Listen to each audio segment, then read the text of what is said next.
पाहुणी मजन येता तिळभर परता होऊ नको। हो लक्ष्मणा, आता मी सांगितलंय असं म्हणले आता, पण आता सीतेची इच्छा पूर्ण करण्याकरता हरणाला मारून चोळी तिला तयार करण्याकरता मला आसन बसण्याकरता कादळ मला पाहिजे अर्ध। याच्या करता आता माझ्या आज्ञेचं पालन तू करता आहेस। आज्ञेचं पालन करण्यासाठी तिळभर सुद्धा सीतेला सोडून इकडं तिकडं व्हायचं नाही, ही माझी आज्ञा आहे। जो आपल्या मालकाची आज्ञा पाळतो, ग्रंथ जसे सांगते त्याप्रमाणे वागतो तो साधू असतो। ग्रंथ बोलतो एकीकड, वागतो एकीकड, मालकाचा पगार खातो आणि त्याचं काम वेगळ्याच पद्धतीत करतो। असला जो आहे का तो गडी नरकाला जाण्यास पात्र आहे।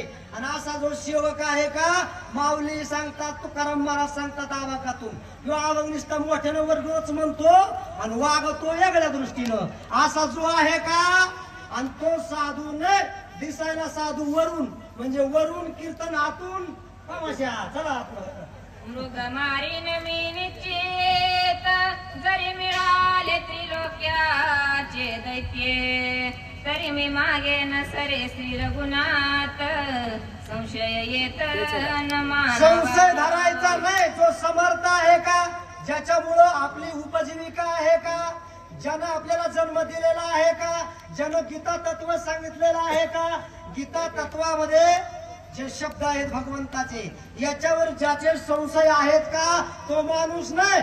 तो दिसायला माणूस पण असायला जानवर। जानवराला सुद्धा लाज वाटते, कारण माणसाला गाढव म्हणणं गाढवाचा अपमान आहे। गाढवाला वाटते या मूर्ख माणसाला माझी उपमा देते आणि माझा अपमान करते।